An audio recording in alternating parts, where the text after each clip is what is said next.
Rewind, your week in review is sponsored by the Transportation Development Association of Wisconsin. Sharing one goal, enhancing the quality of life in Wisconsin through the development and maintenance of a strong transportation network. The Transportation Development Association of Wisconsin. It's how we get there. Because I don't want to go backwards. I want to keep going forward. Together, that's exactly where we're going to go. God bless.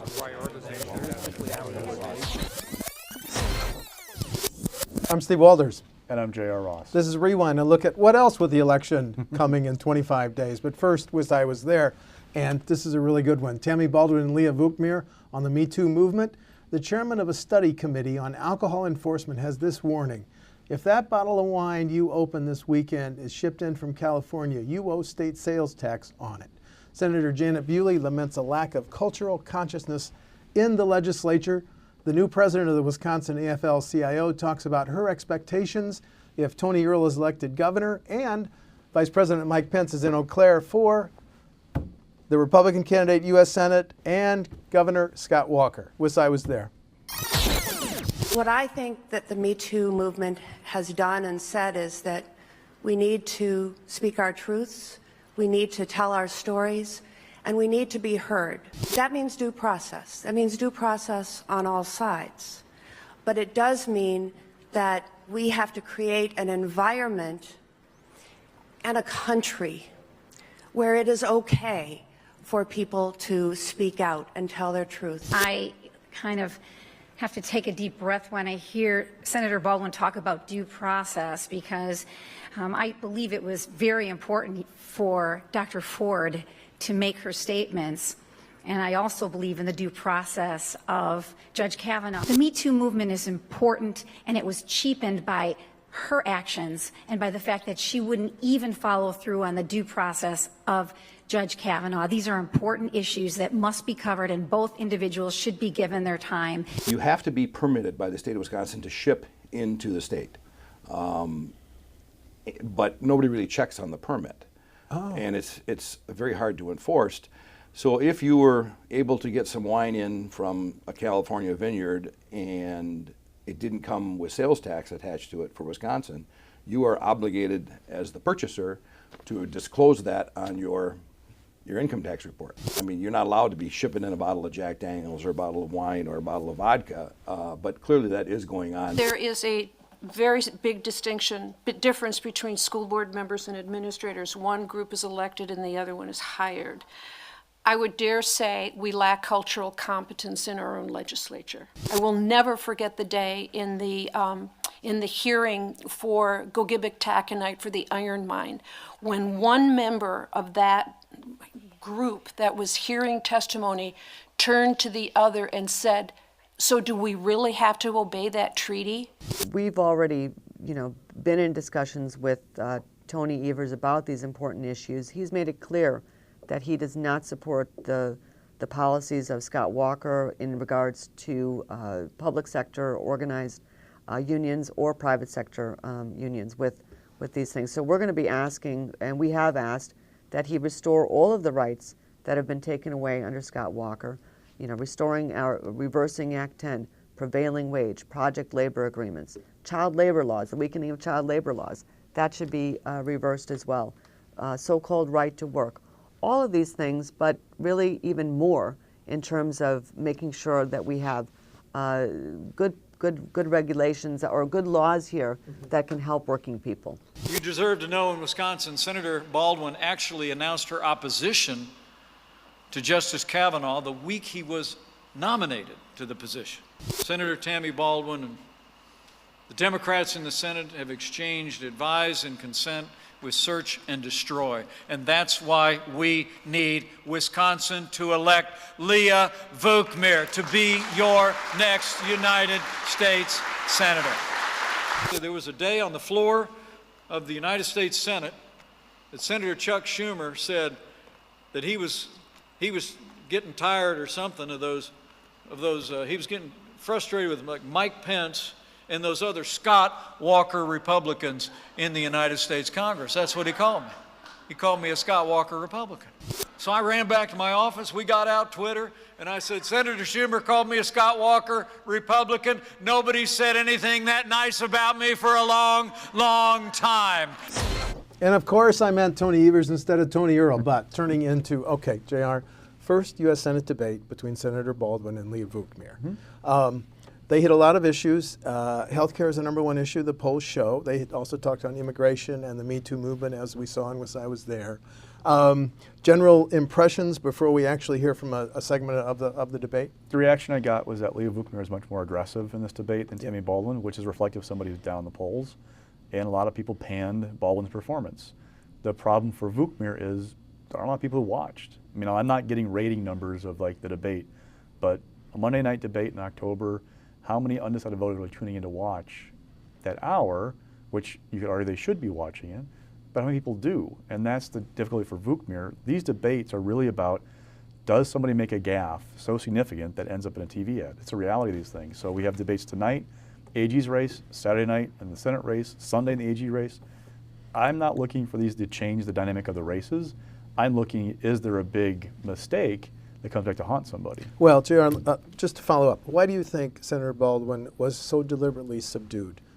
It's an excellent question. I'm trying to avoid making a mistake. I mean, that's really the fear, is that you make a mistake. And oh, by the way, the print coverage of the debates aren't going to show you starting and stopping. They may comment about it, but you're not going to see that. You're not going to see it unless you're watching the debate or you're catching a TV snippet. They're going to have the best 30 seconds from each candidate, right? That's the way these things work. Yeah. So you're not going to see that overall performance. It's not like a presidential debate. I mean, like presidential debates, you've got millions of eyeballs glued to that TV, and you've got people live tweeting what's going on, like hundreds of them, if not thousands. I mean, there's a constant like attention. It's an hour and a half of drama. You don't have that same focus at a state level for a federal race and or the state Vukmir race. campaign put out how many instant tweets during the debate? 10 or 12. And highlights. They're very happy with how she performed. You know, Right. and you can see why, because she brought, you know, some fire there. But again, it's breaking through. That's the challenge for Vukmir. How do you break through to people who aren't paying attention? Right, and State Senator Vukmir was today before the disabled veterans. Senator Baldwin will be speaking to the same group. But let's listen to what I think is the emotional heart of that first debate between the two U.S. Senate candidates, because healthcare does show up as #1 and #2 in the polls, and they talk about healthcare and then the very emotional, divisive issue of abortion. So let's listen to a segment from that debate. I believe as a fundamental value that all Americans deserve affordable and quality health insurance. And the study that you cite actually shows that doing nothing would cost more. So Leah Vukmir's plans to repeal the Affordable Care Act and go back to the bad old days would actually be more costly, which is something that we have to focus on. I want people to understand here what happens under Senator Baldwin's plan. I'm going to call it Baldwin Care, because under her plan, the Affordable Care Act goes away. Medicare goes away. Everything that we know about insurance goes away. TRICARE for our veterans goes away. We also get rid of private insurance. So she wants to completely turn our health care over to the government and not have any ability for us to have private insurance. I support a woman's right to choose. I don't believe that government should interfere with a woman's health or whether or when she should have a child. I also believe that my opponent has been at the very extreme of this issue. She has supported legislation that would ban in vitro fertilization, that would ban access to some forms of contraception, and would ban stem cell research that is providing life-saving treatments and ultimately potentially cures. You want to talk about extreme, Senator Baldwin? Extreme is voting for a partial birth abortion. It is the most disgusting thing that can happen, that the arms and legs of a baby are pulled out of their mother. The brain is sucked out. That is vile. And you talk about a woman's right to choose. It's a woman's right to kill her baby. It's wrong. That is extreme, Senator Baldwin. I will never forget as a young nurse holding a 24-week-old baby in my hands in a neonatal intensive care unit. And I saw that tiny heart beating so rapidly under that thin chest wall, and that life was trying to hang on in that neonatal intensive care unit, and we were working hard to save its life. And Tammy Baldwin would rip that life out of a mother just like that and snuff that life out. It's wrong. Let's look at the new Charles Franklin poll from MU, and it showed Senator Baldwin 53% and Leah Vukmir 43%, a 10-point gap. Now, 1 month ago, she was up an additional point or two. Which is statistically insignificant. And worth noting that in this poll, the sample last month was +1 Democratic. So that means that people who identify Democrats, there was a 1-point advantage for them. This month, it's +3 Republican. So the poll shifted in its partisan makeup, the sample did, and you still had a 10-point gap. So why? Now, we also had a Marist poll. Yeah, let's Thursday get into afternoon. That had NBC Marist poll. 14-point gap, I think. It had Senator Baldwin at 54, and it had State Senator Vukmir at 40. That one had a more Democratic sample than what the Marquette Law School poll had. But I don't think this is going to be a 14-point race come Election Day. This more is a reflection of the advantage Baldwin's had on the air in terms of TV ads and familiarity than what Vukmir's been able to do so far. Okay. Now let's turn to the latest MU poll, Charles Franklin poll on the governor. And this was intriguing, JR, because it's at direct variance with the NBC Marist poll. The poll released this week by MU, governor 47%, Democrat Tony Evers 46%, but the margin of error is 3.9. So which tired old phrase, dead heat. About even. About even. It's not a lead. Too close to call. That one drives me crazy. Yeah, right. 1 point is not a lead in polling. But what's the takeaway? Some momentum shift to the governor in the wake of what, 24, 25, 26 ads? But again, I think it's 28. 28. But if you look, or 27, somewhere around there. But if you look, I'm glad you count. That sample shift of 4 points and the result shift of 5 points. So is there a correlation? Maybe. If you drill down into independents, there was a shift with those guys. But the margin of error with independents is ±7 points, Charles told me. 7 points. So even the shifts that you saw are on the edge of being statistically significant. So it's hard to say for sure. And this is the other thing, like these polls have different methodology of how you identify a likely voter. The Marquette model is more that they call and ask you questions to see if you are likely to vote. Others use what's called a voter file. People who they look at who's voting or who's voted, I should say, and poll from that. Your pluses and minuses, everything that you do. The bottom line with the Marquette poll is traditionally the last one he does, which will be last week of October, we'll see it, has been the best one. Things move around. The enthusiasm gap shrunk in this last poll. Yeah. This poll also happened to be in the field right on the time of the Kavanaugh confirmation October vote. 3 through 7, excuse me. So the cloture vote on Friday, the final vote on Saturday, those things were going on. How did that impact this poll? Did that maybe account for the shift in the partisan sample? Maybe. Does that shift last? Maybe.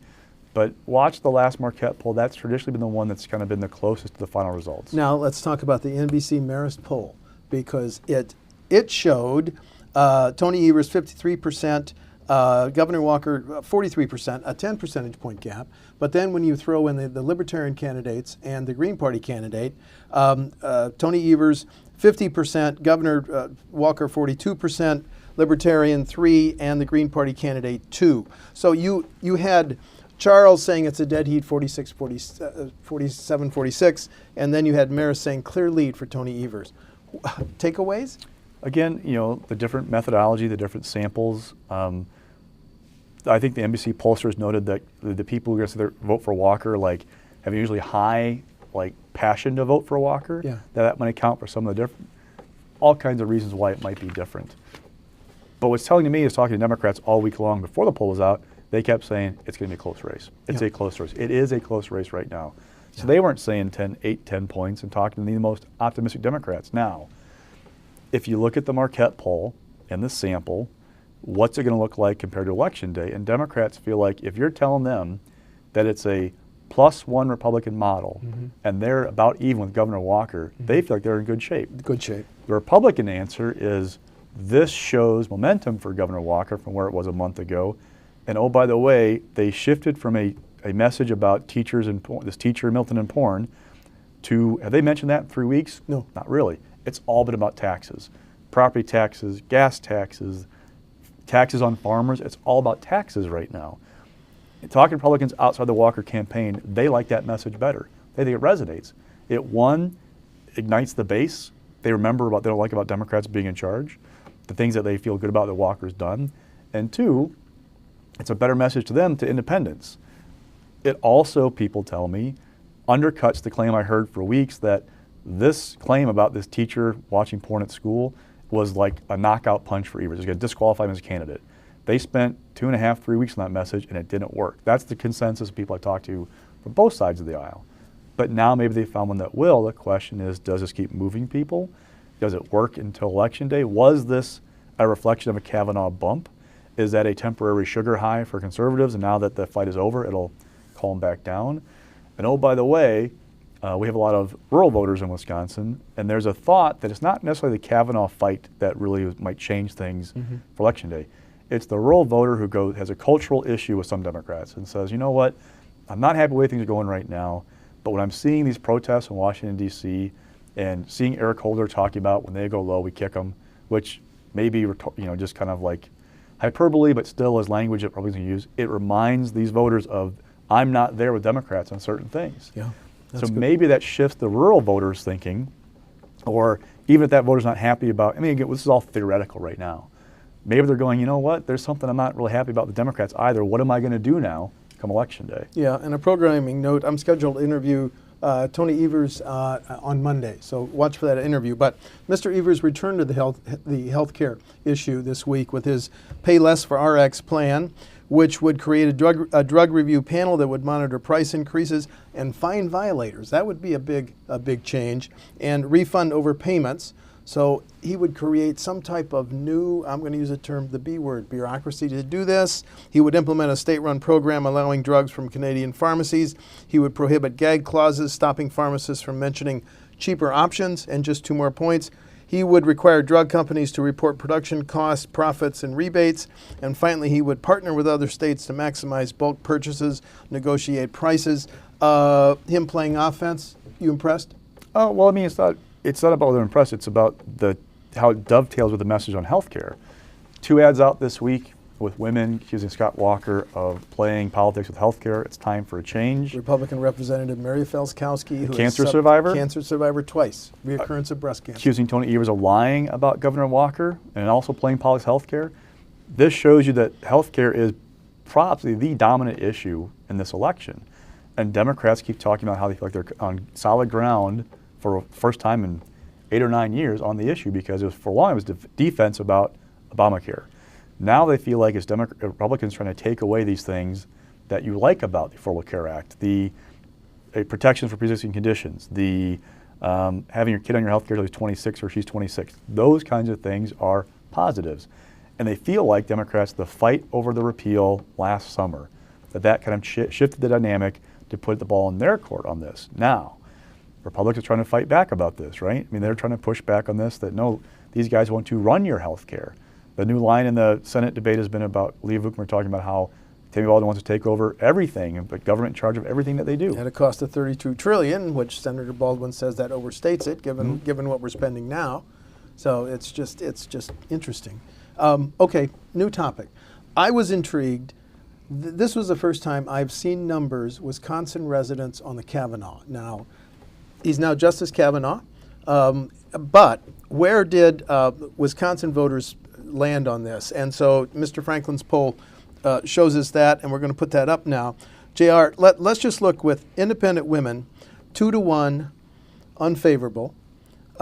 Democratic women, no surprise there, 80% unfavorable. Then we look at independent men. Okay, let's go back to Democratic women. 1 in 4 had no opinion. Okay, then we look at Republican women. we had 68% favorable, 10% unfavorable, but you had 1 in 5 no opinion or did not know. So I find this interesting in terms of documenting the gap, the lack of support for now Justice Kavanaugh among Wisconsin women. What's your takeaway? Well, recall that Republican women still have a favorable opinion of him, so there's a partisan divide in what's going on. The questions are like, is this a reflection of how people feel about President Trump in some ways? When President Trump has talked about that women love Kavanaugh and they're the ones worried about their sons and their brothers and et cetera, he's probably talking about this demographic of women. There's also a question of if there's a Kavanaugh bump enthusiasm for Republicans, is there also one for independent Democratic women, even some Republican-leaning women, who are unhappy about Republicans in Washington, D.C., are now going to be more incensed about what's going on in turnout? I mean, it's all right now theory. Keep stressing, it's all theory right now. We'll find out like November 7th. We can start going through the numbers and figure out what actually happened.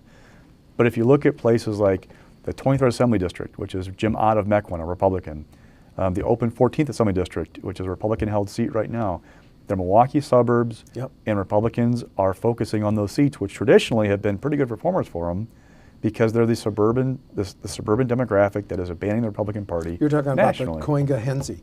Yeah, that one. Well, no, that's the Senate seat. The Assembly seat is Matt Adamczyk, who's a state treasurer, and Robin Vining. Okay. But the bottom line is that those are suburban seats that you might see this dynamic at play, where it looks like college-educated suburban women are not happy with Republicans. That's what we see in the polls. That's why I was How that play out? That's why I was most intrigued at the breakouts. Independent women, almost 2-to-1. Independent women in Wisconsin, almost 2-to-1, unfavorable for now Justice Kavanaugh. Well, as you mentioned last week, there's a staggering number of school district referendums that are on the ballot on November 6th. They total let me get the number right, $1.68 billion. 8 of those referendums are for more than $50 million. 2 of them are for more than $100 million. Middleton Cross Plains, 138.9, Wauwatosa, 124.9, and there are dozens totaling $1.68 billion. And you talked about this last week. What are we seeing? Good times here? What? Oh, it's a dynamic where people want to invest in schools. This is exactly why Governor Walker put the $600-some million into his budget to boost K-12 education spending, because he saw the writing on the wall that voters didn't want to hold property taxes low anymore, more than they wanted to invest in their schools, because they're seeing things they don't like. So he's trying to address that. He talks about it regularly on the campaign trail. A record investment in education, which Democrats say, well, not if you look at inflation. But Governor Walker talks about the investment in education, how schools are doing. This is a big part of what he's trying to put out there, because of this very dynamic of voters going to the polls and raising their own property taxes. Well, and the Republicans say, what's wrong about asking voters to raise their own property taxes and part with the revenue limits and get them to do that? I'm going to get a chance, my wife and I, to vote on the $57 million Monona Grove initiative.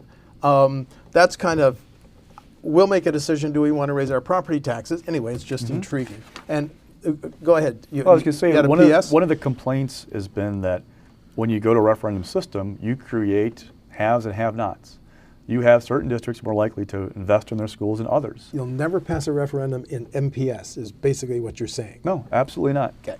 So what happens then? And the 2/3 funding formula, it seemed like there was an effort, and you were here, I wasn't, but the whole idea was that you create equal opportunity for education, right? We're all going to have a chance for great schools. Will you create inequity at some point when you have this referendum system? Well, and this goes back to the debate in how did the governor boost state spending in K-12 by $630 million over the 2 years. He did it per pupil, 200 and 204, year 2. And they said that doesn't reflect the disparities, the spending disparities, the low spending districts, the poor districts, and the higher spending districts. That's just interesting. Okay, information from the Wisconsin Policy Forum. The referendums so far this year have passed at a rate of 85%. That's January through the end of September. And in 2016, They passed at a rate of 79%. I asked Jason Stein, the research director, the significance of the 1.68 and billion in referendums that are up. This year could be the biggest on record for dollar value of successful school referenda in Wisconsin, going back to the 1990s. The factors that appear to influence recent school referenda include the health of the economy, local school district enrollments, infrastructure, and an apparent shift in voter attitudes about school budgets and property taxes. It's just an interesting phenomenon, and it's a big issue in the race for governor, right? I'll get that in a second. Yeah. Okay. Go. Stock report. So this week, Rising, we had transgender state employees. Recall that there were employees that were successful in suing that they should have had gender reassignment surgery covered. They now won an $800,000, nearly $800,000 judgment after a judge. How many employees are we talking? Two? I think it was two. Two? So there's a big win for them on that front. Remember that this comes after state board that controls state employees' health care nearly voted to cover these surgeries going forward, struck down a previous exclusion to these benefits. So you know, it's been a good run for them. Okay. And mixed. So taxes. So this is what we're talking about. Go, yes. Look at Marquette, all right? Here is, and it's an age-old dilemma. Do you want to pay for the services or have the service? You know, how do you want to do this, right? Overall, in Marquette, 51% of registered voters rather pay higher taxes and have government provide more services than the 42% that want lower taxes and fewer services. Okay, but now drill down a little bit. First off, that question when asked for the first time in 2012, I think it was, January, it was 41 higher taxes, 50% keeping lower taxes, or lower taxes and lower services. Drill down. Schools, 57% rather increase money spending on schools and keep their taxes low. 37% want to keep their property taxes low. The gas tax, however, 61% more important to keep the gas taxes and vehicle registration fees where they are now versus 32% who want to raise the gas tax and registration fees and spend more on roads and highways. Which I find interesting because our gas tax and registration fees have not been increased since 2006 and 2008, respectively. Excuse me, go ahead. So, and in the governor's race, you have education funding a major issue. Again, Governor Walker saying record investment, Democrats saying not according to inflation. You cut the heck out of schools in your first budget, and they go back and forth and round and round. But what are you seeing a lot in ads anymore from Governor Walker? Property taxes, gas taxes. Yep. The gas tax question hinges on the first day after the primary. Tony was asked, well, Governor Walker says you want to raise the gas tax by $1. And he said, well, everything's on the table. Later on that day, he said, this campaign said, no, that's not going to happen. And he's been saying ever since then, we're going to find a solution, but I won't raise gas tax $1. Well, how much are you going to raise it? Well, until you give a number, it opens the door to Walker and Republicans to keep hammering on it could be $1, it could be $1, it could be $1. Now, I better make a note to ask that question of Tony on Monday. Thank you very much. Scott Walker has got an ad that's going to run on the screens that some gas pumps have, like they run ads while you're pumping your gas. Yes. He has an ad now that runs, Go ahead. which is not in my count, by the way, of the 20-some ads he's run. It's a digital one. But anyway, it's an ad running on gas pumps about, hey, he knocks on the glass, you know, Tony votes to raise your gas tax as much as, raise your gas tax. He's trying to harp on this issue to try and get those swing voters who care about their pocketbook. That's a driving thing for them to reach them. It's a unique way to go after people. I didn't know that. Yeah. Wow. So, fascinating mix. Okay, falling. So Leah Vukmir, so we talked about a little bit with the debate and the poll that the issue, one, good performance in the debate, people aren't really watching. Numbers aren't good in the polls. And oh, by the way, Tammy Baldwin raised $6 million in the third quarter, 3-month period. Now, I haven't seen Leah's fundraising numbers yet. They're due next week, I believe. But Baldwin is raising a record amount each quarter. That has given her an advantage on the air, which if you look at the Marquette numbers, and I want to stress, as much as I like Marquette, it's not infallible, but what we're seeing in those numbers are that Leah Vukmir is upside down with voters. They have an overall negative view of her. More have a negative view than a positive view. That seems to be a reflection of this ad disparity where Baldwin's hitting on healthcare, constantly on healthcare. That's been a major issue that Baldwin's focused on. That's making it hard for Vukmir to break through. Now, again, the Marquette numbers, you see some room for growth. Walker's at 87% with likely voters who are Republicans. Vukmir at 83, so you can kind of close some gap that way. Independents are a problem for her. In the end, I don't think you're going to have a 1 or 2 point governor's race and a 10-point Senate race.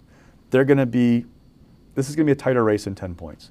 My question is, can Scott Walker reach a number if he were to win, big if Scott Walker wins, can you reach a number that it pulls Vukmir across the finish line? Right now, looking at the polls, it looks more likely that Baldwin hits a number that helps Tony Evers, right? My question's been for weeks to people I talked to them, what is that magic number? Is it 52%, 53, 54? Where is it? Because I can see a 52 on one race and a 49 point whatever on the other that they both win.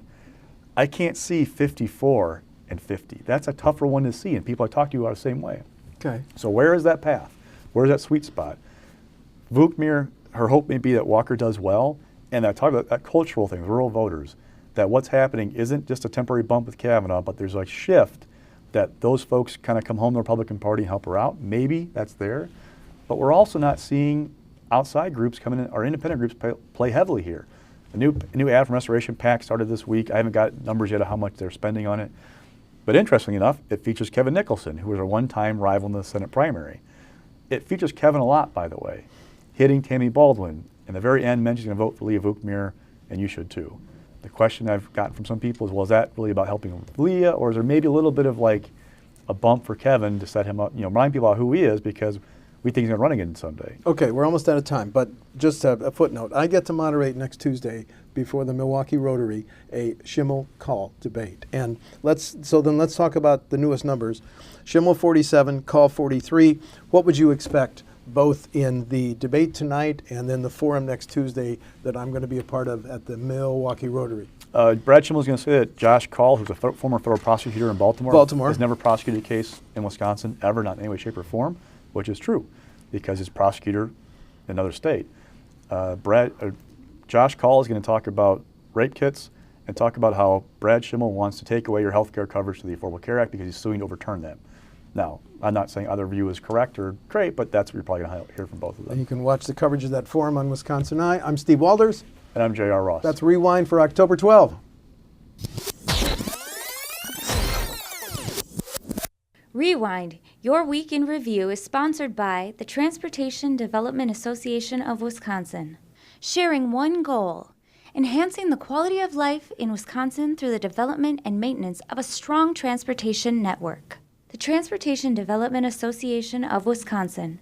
It's how we get there.